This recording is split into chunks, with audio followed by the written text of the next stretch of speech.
You know what it is. We're back again. I'm Mike D. Brother LT. And we are Black and Yarrow. Let's roll. Disturbing video out of New York. It's being called homicide by chokehold. That is the medical examiner's ruling on the cause of death for a mentally ill New York subway rider. Eyewitnesses say 30-year-old Jordan Neely was harassing passengers and making threats, and was then restrained by another subway rider, a Marine, who held him down in a chokehold. At some point in time, you let him go. Even after Neely was unconscious. You let him go. Investigators, he was trying to protect other passengers who felt scared and threatened. Okay, so if you guys did not hear, the question was, when is enough enough? When do you let him go? The guy was harassing passengers on the subway, and there's a Marine, choked him down, had him in a headlock, choked him down. When is enough enough was the question. Man, I understand playing hero, but you taking a life. I don't know if that young man knew he was taking a life. And so you kind of look at it both ways. You take a life and then you have to live with that you took a life, right? I will say that it was over aggressive, maybe as the nature of the time, meaning that he was there, the adrenaline was flowing, and he didn't really understand what he was doing, and he was just truly just trying to just protect the people because the nature of being in the Marines and being in the services. And at the end of the day, it's because you don't know what somebody's going through in those moments. You only know what the enemy's doing. Does that make sense? Was that excessive? Yes. Because ultimately, you're taking somebody's life. When you take somebody's life, it's ending. There's no coming back from it. Exactly. The consequences are what the consequences are as far as you're the person doing it. My assumptions are people is going to think he's a hero. Some people think he's a whatever. I don't know what the majority of the people is thinking. What I will tell you on my personal, when I just saw that, I saw a young man just trying to defend his little plot and taking it over the top. Because it doesn't look like he was just trying to be super aggressive with everybody else. He was fully focused in on the perpetrator, on the other gentleman. That's the way I look at it. I didn't think that it was racism. He did it because the guy is black or the guy is white or whatever. He got caught up in the moment, like we all do. Bad decisions are always bad decisions. The majority of the time, bad decisions are made because you get caught up in the moment. You don't think. Agreed. You go beyond what's normal. Mm-hmm. And I think he went beyond what's normal. Just looking at the video, I'm like, outside looking in, I'm like, dog, you should have let that dude go. But apparently, that dude died. I think, and I'm assuming that the guy ended up dying. I think that's what they said. No, he did. He died. In the video. On this, I have to agree with you fully. Somebody steps in because they know that they have the abilities to delete the situation, so to speak. They have the abilities to calm the situation and so forth and so on. So he puts them in a chokehold. The conversation earlier, I think at some point in time, you have to understand the situation and is the juice worth the squeeze, so to speak? And I think in this particular case, where this young man, yes, subdue him, calm him down. Once he calms down and once you got him, you can ease the hold. I'm sure, but hindsight is always 20/20. You're always right when you're looking back. No, but what I'm saying is this, and like I said, I agree with you in this particular case.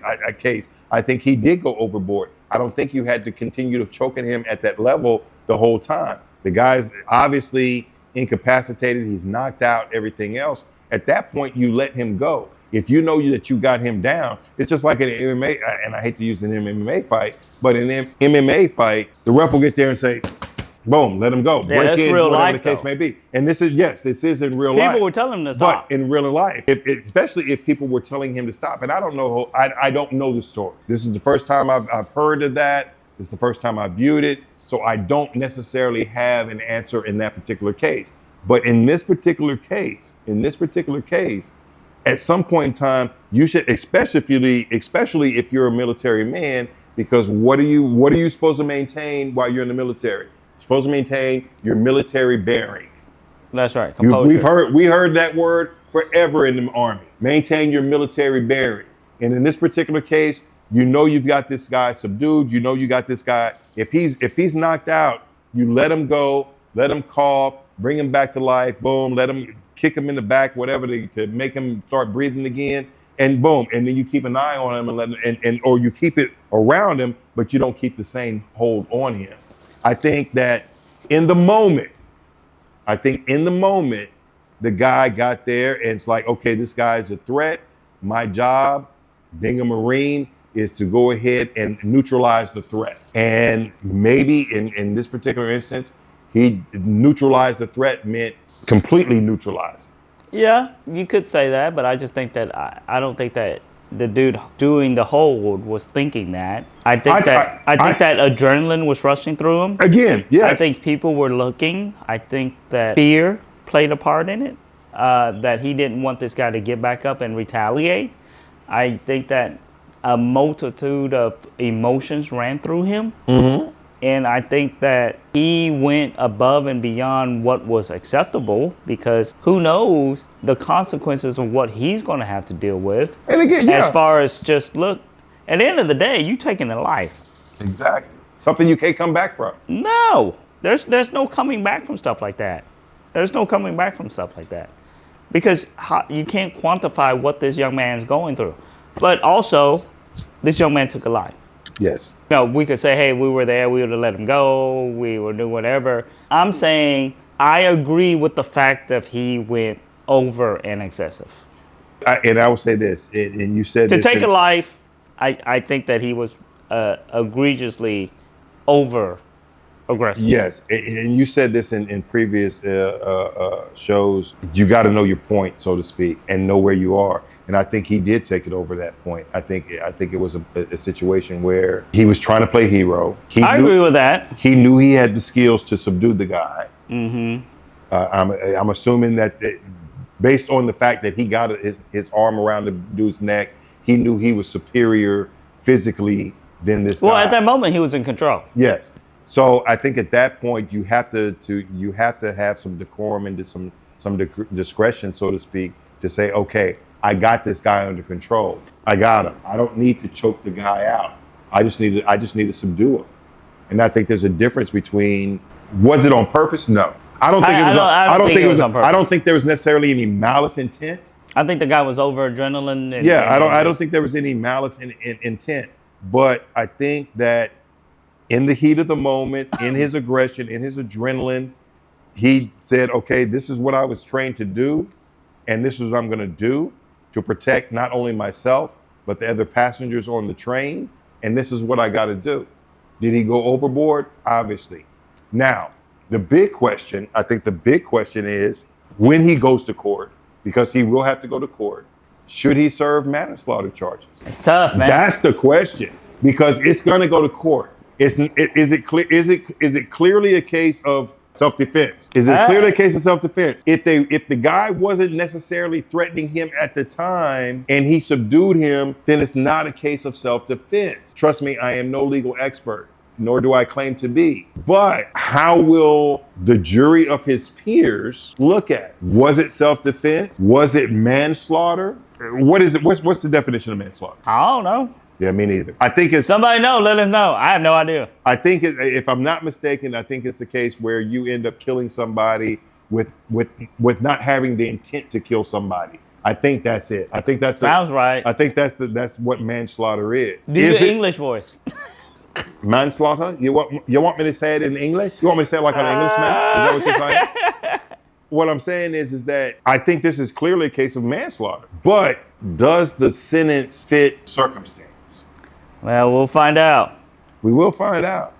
We'll definitely find out. It's a different What would world. you do in that case? What would you do in that situation? Play hero? Would you play hero? What would you do? In other words, if you knew that this guy was disturbing people on the bus, train, wherever you're traveling. You've gone to New York several times. You show me the picture. You go to New York several times. If you were on the subway in New York and you had this guy that was, I think they said that he was mentally ill or mentally unstable. But you don't know that. But you don't know that. But if you're the person doing the whole, exactly. doing in that situation, you're in that situation. You got your kids. You got Megan and you got Mason. Brandon don't like traveling with you because you're not fun. And you have Aunt Lisa there with you, and this guy is out of control, and you know that you are superior physically over this gentleman, and he gives you an opportunity to go ahead and subdue him. What do you do, or do you subdue him at all? As aggressive as I am, yes. If I had the capacity to take him down, I would. Okay. Now, to tell you that if I would go all the way or this, I don't know. Because we don't. It's all in the moment. It's in the moment. And I agree with that. It is in the Do I moment. have a certain amount of control because of whatever that it is? I mean, I guess, right? But Who knows? Because everybody's different in the reaction of the world. Because you don't know until you're tested. I've been tested through my life, and I've did wrong and I've did right at those moments. So I don't know. To say that, okay, would you jump in? I would say that I would. To say that I would keep him in a chokehold that long, I would tell you I have no idea. I would tell you that those circumstances, depending on what it is, dictate what you're willing to do. Let me ask you this question, and this is gonna be a little hot topic here. This is gonna be a little controversial. Do you think, based on the fact, and again, I want to state that I don't think racism had anything to do with it, but do you think that this becomes another George Floyd situation, where a white man is choking out a black man to the point to where No, I the think black man dies? I think the Floyd situation is completely different because that was truly excessive force. What that situation was, I think there was a dude that was on the train or in that situation. He felt like he had to help and he went all in. Now everybody has very different opinion and I get that. Taking a life is never right.